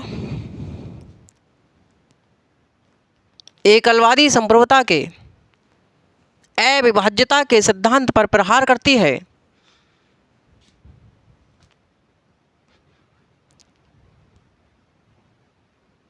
बहुलवादी संप्रभुता एकलवादी संप्रभुता के अविभाज्यता के सिद्धांत पर प्रहार करती है और कहती है कि संप्रभुता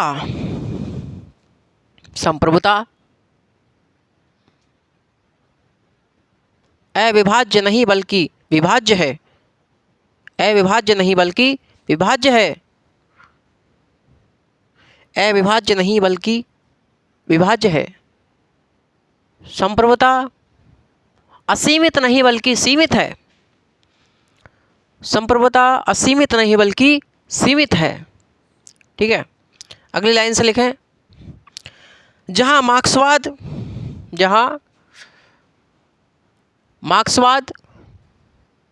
श्रमिक संघवाद, जहां मार्क्सवाद, श्रमिक संघवाद और अराजकतावाद ये तीनों राज्य का अंत करना चाहते हैं। ये तीनों राज्य का अंत करना चाहते हैं। वहीं ये तीनों राज्य का अंत करना चाहते हैं, वहीं बहुलवाद राज्य को सीमित करना चाहता है। वहीं बहुलवाद राज्य को सीमित करना चाहता है। आगे लिखें, बहुलवादियों की मान्यता है कि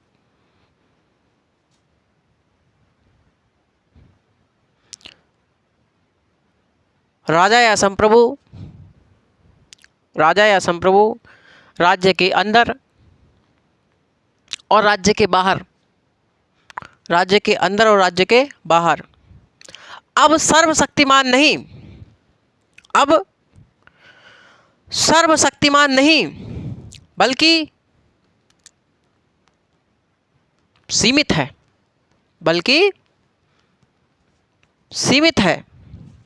आगे लिखें,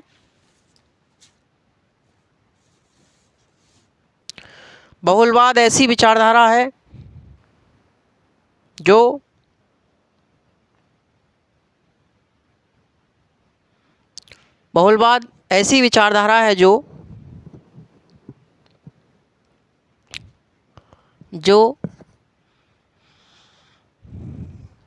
राज्य को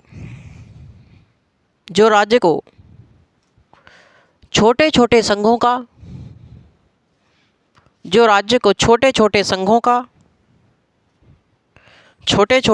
का एक बड़ा संघ मानती है। छोटे छोटे संघों का एक बड़ा संघ मानती है। ठीक है भाई, तो छोटे छोटे संघों का एक बड़ा संघ मानती है। ये चित्र बना लेंगे, छोटे छोटे संघों का एक बड़ा संघ है राज्य। ठीक है, आगे लिखें, बहुलवादी मानते हैं कि संप्रभुता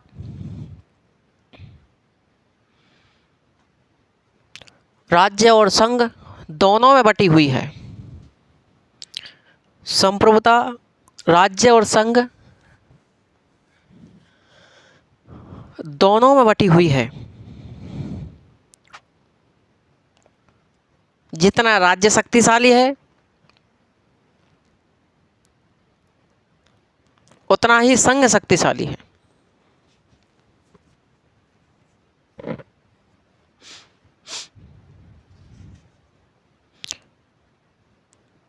व्यक्ति राज्य का भी सदस्य है और संघ का भी सदस्य है। व्यक्ति राज्य का भी सदस्य है, संघ का भी सदस्य है।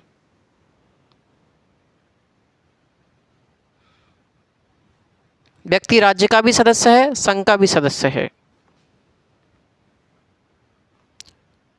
इसलिए वह अपनी निष्ठा दोनों में रखता है।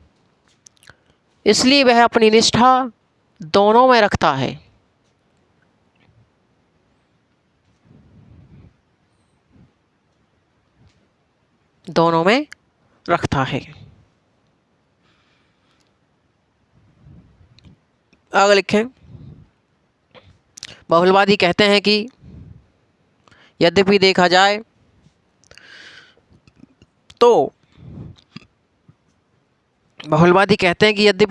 तो राज्य और संघ दोनों शक्तिशाली हैं। राज्य और संघ दोनों शक्तिशाली हैं, लेकिन राज्य संघ की अपेक्षा अधिक शक्तिशाली है।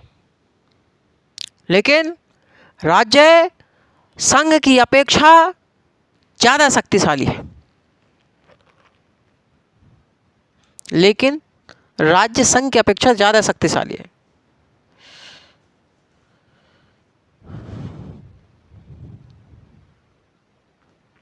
ठीक है, अगली लाइन लिखें ब्लैक पेन से, राज्य और संघ के बीच निम्नलिखित अंतर हैं। राज्य और संघ के बीच क्या है? निम्नलिखित अंतर हैं। अब भाई साहब क्या अंतर हैं वो समझें। ठीक है, चलें।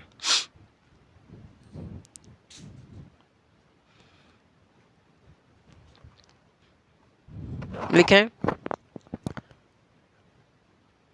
नंबर 1, राज्य की सदस्यता अनिवार्य होती है जबकि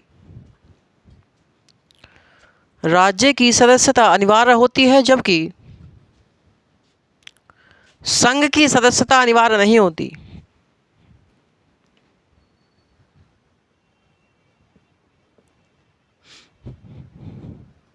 जबकि संघ की सदस्यता अनिवार्य नहीं होती। ठीक है, नंबर 2 लिखें, राज्य के पास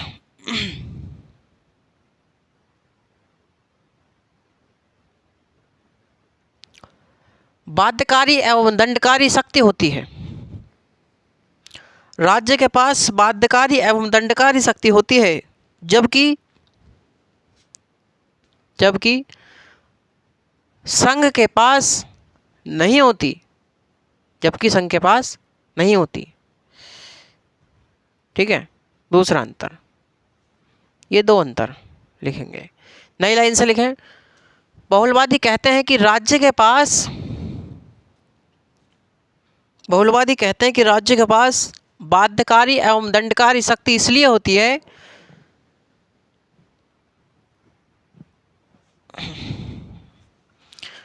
बहुलवादी कहते हैं कि राज्य के पास बाध्यकारी एवं दंडकारी शक्ति इसलिए होती है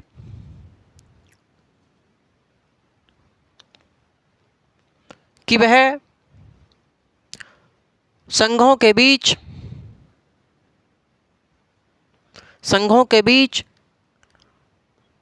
आपसी सामंजस्य और तालमेल स्थापित कर सके। आपसी सामंजस्य और तालमेल स्थापित कर सके। ठीक है,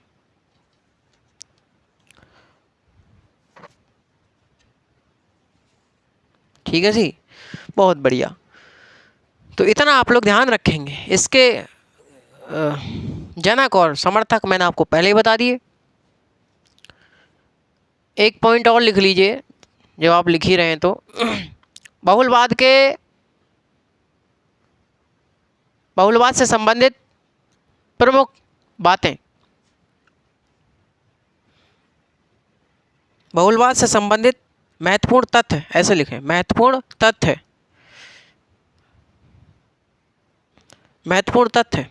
नंबर 1 लिखें, बहुलवाद राज्यों को संघों का संघ मानता है। नंबर 1 लिखें, बहुलवाद राज्यों को संघों का संघ मानता है। नंबर 2 लिखें, बहुलवाद संप्रभुता को विभाजित या सीमित मानता है। ये उसकी महत्वपूर्ण बातें हैं, ये महत्वपूर्ण तथ्य हैं जो इसमें पूरी तरीक़ा से हम लोगों ने पढ़ा। ये एक एक लाइन में मैं आपको लिखवा दूँ। ठीक है भाई, तो हम लोगों ने पहला लिख लिया कि बहुलवाद संप्रभुता को क्या मानता है, विभाजित और सीमित मानता है। बहुलवाद राज्य को संघों का संघ मानता है। नंबर 3 लिखें, बहुलवाद कानूनी संप्रभुता के प्रतिक्रिया स्वरूप अस्तित्व में आया।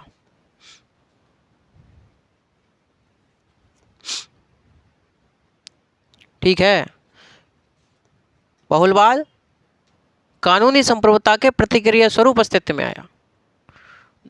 अगला लिखें, यह लोकतंत्र में विश्वास करता है। यह किस में विश्वास करता है? यह लोकतंत्र में विश्वास करता है।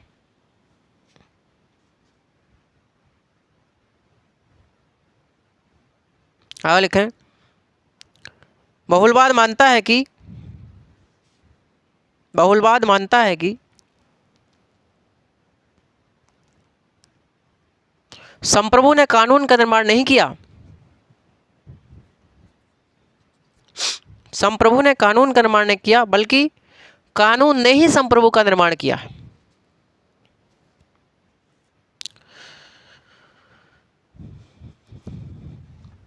अगला लिखें, बहुलवाद व्यावसायिक प्रतिनिधित्व में विश्वास करता है। व्यावसायिक प्रतिनिधित्व में विश्वास करता है। लिखें, व्यावसायिक प्रतिनिधित्व के जनक GDH कोल माने जाते हैं। GDH कोल माने जाते हैं।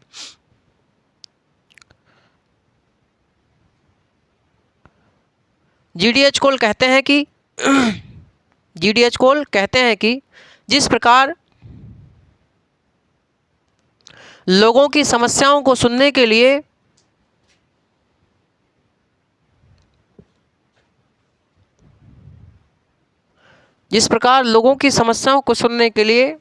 संसद होती है, उसी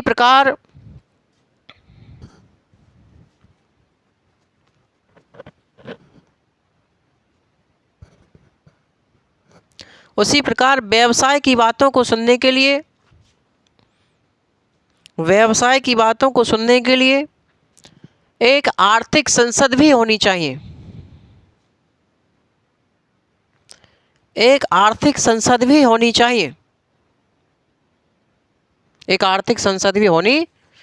चाहिए। तो ये सब बातें भाई साहब बहुलवाद से संबंधित हैं हमारी। ठीक है, तो बहुलवादी संप्रभुता देख ली हम लोगों ने, एकलवादी संप्रभुता देख ली हम लोगों ने, एकलवाद से संबंधित महत्वपूर्ण बातें देखी, बहुलवाद से संबंधित महत्वपूर्ण तथ्य और बातें हम लोगों ने देख ली। ठीक है भाई, तो आज जो क्लास अपन लोगों की रही वो लगभग 1.25 घंटे के आसपास क्लास पहुंच चुकी है। लगभग 1:43 1:44 के आसपास अपनी क्लास रहेगी ये वाली। तो निश्चिंत होकर के चाहे 2 बार में देखें चाहे 1 बार में देखें, बैठ करके लिखें और 2-3 बार उसे पढ़ें, आपका टॉपिक बिल्कुल क्लियर हो जाएगा। तो चलिए, जब तक नेक्स्ट सेशन तक के लिए मैं आपसे विदा चाहता हूं। और जितने भी साथी हमारे चैनल से जुड़े हुए हैं, और ज़्यादा से ज़्यादा आप कोशिश कीजिए चैनल से लोगों को जोड़ने का, क्योंकि आप लोग जानते हैं कि भाई फ्री ऑफ कॉस्ट गुरु पढ़ाते हैं, तो निश्चिंत होकर के पढ़ते रहें। ठीक है भाई, तो नए साल के ऑफर पर जो अगला 1 जनवरी आने वाली है उसमें मैं आपको UGC नेट का बैच लॉन्च करूँगा, निश्चिंत रहें साथियों। ठीक है, तो चलिए मिलते हैं आपसे नेक्स्ट सेशन में। जब तक के लिए धन्यवाद, नमस्कार, जय हिंद।